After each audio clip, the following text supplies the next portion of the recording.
Oke,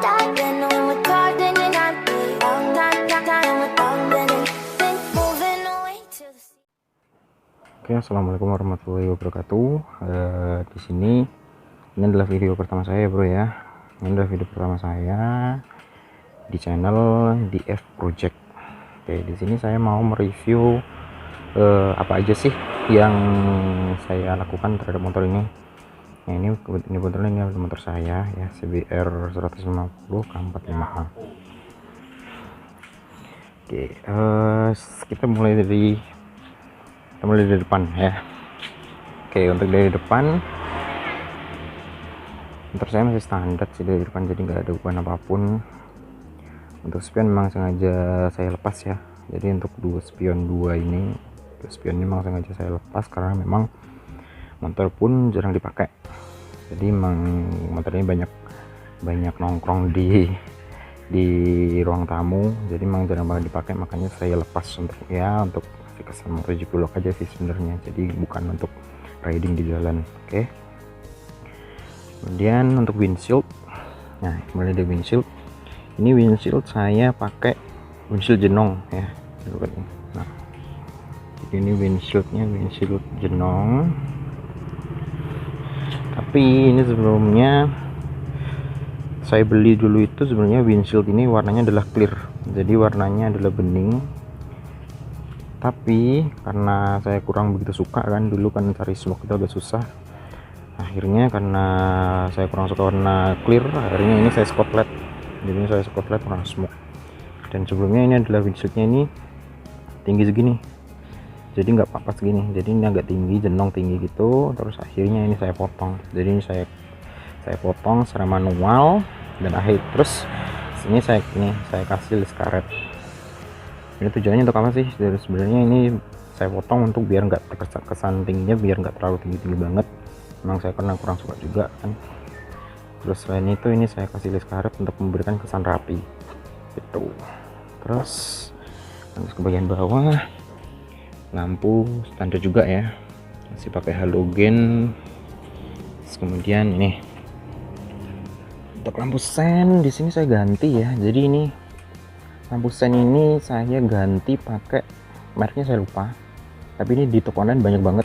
Jadi ini lampu sen yang bisa masuk lubang ini, tapi gini, ini lampu sen ini enggak PNP ya bro, jadi untuk CBR ini enggak PNP, jadi ini harus masangnya ini harus ngecowak fairing bagian dalam.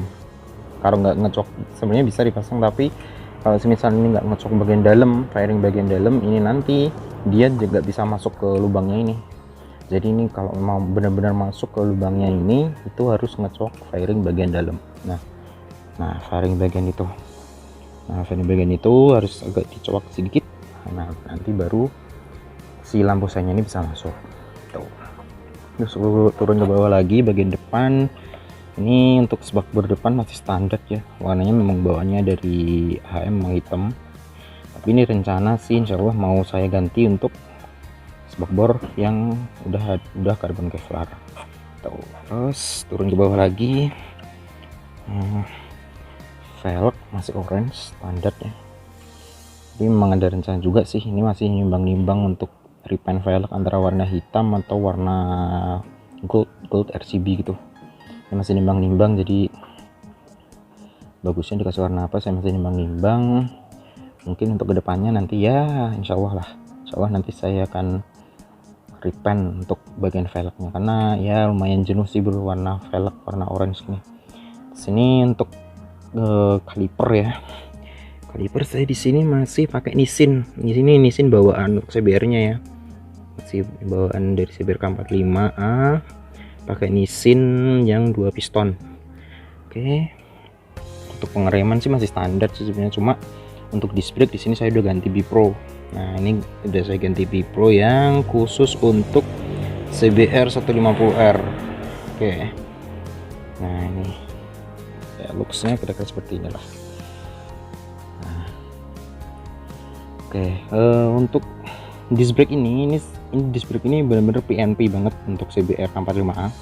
Mungkin untuk CBR facelift pun juga bakal PNP juga, karena memang ukuran dari disc brake ini itu cuma 3, kalau nggak salah 300 mm, jadi sekitar 30 cm. Jadi itu memang ukurannya sama banget sama ukuran disc brake standarnya dari CBR K45A. Jadi ini kalau semisal bagi kalian user K45A kalau mau masang disc brake ini itu udah PNP ya, jadi nggak perlu otak-atik lagi, tinggal lepas pasang ya cukup. Oke, looknya sih lumayan bagus, jadi lebih kelihatan berisik karena ada ini bagian hitam-hitamnya ini disnya udah floating ya. Jelas enak banget pakai di sini, yakin nggak promo nggak apapun, tapi memang dis dari Bipro ini memang enak untuk CBR K45A dan dari looksnya pun juga dapat. Oke, terus kita ke area kokpit ya. Sorry ada motor lewat kenceng banget knalpotnya. Oke, ini untuk area kokpit ya, kira-kira looksnya seperti ini untuk area kokpit dari CBR saya. Oke, jadi untuk di area kokpit ini speedo masih standar ya, jadi speedo bawaan nggak saya rubah apapun karena memang ya karakter marketnya yang susah dicari juga sih. Terus nah ini untuk bat yang saya ganti itu adalah dashboard ya, jadi ini dashboard udah saya ganti dengan dashboard yang udah ada lapisan karbon kevlarnya. Jadi dashboardnya udah saya lapis dengan karbon kevlar. Ini saya beli bekas sih sama teman saya dulu. Jadi ini saya beli bekas karena harga sekitar 700 kalau nggak salah. Jadi ini saya beli bekas dari teman saya yang ada di Nganjuk, teman klub sih lebih tepatnya. Oke, terus untuk bagian handle kiri nggak ada ubahan sama sekali ya, jadi dari handle kopling, saklar, terus dari handgrip juga nggak ada ubahan apapun. Cuma dari area kokpit ini yang saya ganti lagi itu adalah ini. Jadi ini udah saya ganti stang Bipro ya, warna hitam. Untuk berapa derajatnya sih saya kurang hafal, saya nggak tahu sih. Jadi ini berapa derajatnya saya nggak tahu karena ini dulu saya memang beli bekas juga dari teman saya. Jadi ini nggak beli dari baru. Jadi ini stang ini saya beli bekas dari teman saya. Entah berapa derajat saya nggak tahu juga. Tapi yang jelas memang materialnya memang bagus juga. Bipro emang rekomend banget lah buat kalian yang mau modif CBR kalian pakai part Bipro, memang rekomend banget, enak, kemudian partnya materialnya bagus banget. Oke, untuk area stang udah saya ganti pakai Bipro ya, bagian kiri memang masih standar banget, nggak ada ubahan apapun. Untuk bagian kanan, stang bagian kanan ini masih standar juga, jadi handle panel-panelnya masih standar ya, ini masih standar beli bawaan CBR K45, ini juga standar. Nah ini handguardnya ini udah saya ganti, jadi kalau bawaan dari Bipro itu nggak ada handguardnya, jadi ini sudah saya ganti pakai handguard dari Bipro.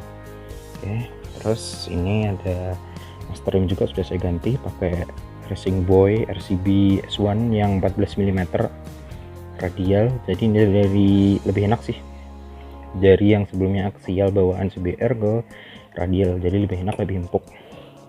Kemudian yang saya ganti lagi itu bagian tabung nih, tabung minyak rem udah saya ganti juga. Sebelumnya tabung minyak remnya itu kecil ya, jadi kecil. Bentar, kenceng banget suaranya. Jadi sebelumnya itu kecil, tabung minyak remnya itu kecil, cuma muat beberapa mili gitu. Akhirnya ini saya ganti lagi karena saya ngerasa kurang serk aja sih, karena kok tabung kok kecil gitu kan. Makanya ini saya ganti pakai tabung Brembo yang big, jadi ini Brembo yang ukurannya gede, tapi ini sih merek cuma Brembo ala-ala doang, jadi ini bukan Brembo tabung Brembo ori, ini cuma tabung Brembo yang ala doang, bikin KW. Oke, terus turun ke bagian tangki. Oh ya, di sini punuk tangki udah saya kevlar juga. Jadi punuk tangki yang sebelumnya oranye saya kevlar, jadi warnanya menjadi hitam karbon kevlar gini. Turun bagian di sini, ini tank pad juga udah saya ganti, udah saya kasih lebih tepatnya. Jadi ini tank pad udah saya kasih yang bawaan dari AM. Suka aja sih saya, jadi ini kesannya memang karbon gini kan, terus bahannya pun juga soft juga, bagus. Jadi saya sini ada tulisan CBR-nya juga, jadi kesannya lebih elegan aja tuh, lebih elegan, lebih manis. Oke, terus kita ke area belakang. Untuk area belakang di sini saya lampu udah saya ganti 3-in-1 ya. Jadi ini lampu udah 3-in-1 sekarang, jadi udah nggak ada sen kanan sampai ataupun sen kiri. Jadi ini udah saya hilangin sennya, jadi sen sama lampu stop lamp jadi satu di sini di 3-in-1 ini. Jadi untuk ngasih kesan yang lebih clean aja di bagian belakang gitu. Kemudian kita ke area samping kiri. Nah, samping kiri ini bagian belakang, tengah kelihatan semua. Nah, oke, di sini saya ganti underbone ya. Jadi ini underbone saya pakai underbone Bipro warna silver. Underbone ini sebenarnya untuk CBR facelift, jadi bukan untuk CBR K45A. Jadi kalau dari CBR facelift mau dipasang ke CBR K45A itu nggak bakal PNP nih. Jadi ini, nah ini di sini saya cowok, ini saya gerus sedikit untuk bisa masuk ke ini biar nggak terkena sama sasisnya ini. Makanya saya kurangin dikit ini, jadi nggak PNP 100% ya. Atau kalau misal mau PNP ini harus nambah ring gitu, diganjel gitu di sini, nanti jadi harus beli mur yang lebih panjang lagi gitu. Terus untuk gearnya, inilah kelemahan dari CBR ya, entah yang dulu atau yang sekarang, kelemahannya ada di gearnya memang kemerosak. Makanya bila saya ganti pakai Triple S sama rantai DID. Lagi lanjut ke ini hager belakang udah saya Kevlar juga ya. Ini saya Kevlar juga. Ini dulu Kevlarnya sepaket sama penuh tangki. Nah, terus ini shock juga saya udah ganti juga. Ini shock di sini saya pakai shock Rated GP. Jadi bukan Ohlins ya ini ya. Cuma orangnya doang mirip, tapi ini bukan Ohlins. Jadi ini shock Rated GP yang ukuran 300 mm. Jadi ini panjangnya shock ini 30 cm ya, panjang shock ini 30 cm. Jadi ini bener-bener PNP untuk semua CBR yang udah pakai Prolink. Jadi generasi yang lokal K45A, GN atau yang R mungkin nanti udah PNP semua sama shock ini, kecuali yang CBU itu kan belum Prolink ya, jadi nggak bakal PNP sama ini. Terus ini masalahnya dulu di sini, memang untuk dudukan tabungnya ini memang PNP, tapi kesannya kalau pakai bawaan dari shock ratednya itu nggak bakal kelihatan rapi, karena ini lurus gini terus habis itu turun ke bawah gini tuh dulu. Jadi kesannya ini tabungnya ke bawah banget. Makanya akhirnya kemarin saya buat dudukan lagi di tukang las. Ini buat lagi di tukang las. Terus akhirnya bisa ngasih hasil yang lebih bagus. Secara estetik lebih bagus karena ini tabungnya lebih dekat sama bodi, jadi nggak kelihatan terlalu ke bawah gitu. Terus apa lagi ya di sini, kenapa saya juga masih pakai standar. Oh ya, di sini terakhir untuk gantungan knalpot saya ini pakai exhaust hanger ya untuk CBR 2550 karena ukurannya sama. Jadi exhaust hanger untuk CBR 250 itu bisa PNP sama CBR K45A gitu. Udah sih, mungkin sekian itu aja video review dari saya untuk motor saya ini di video pertama saya. Jika kalian suka dengan video kayak gini, jangan lupa like, komen, dan subscribe di channel DF Project. Oke, see you next video, bye bye.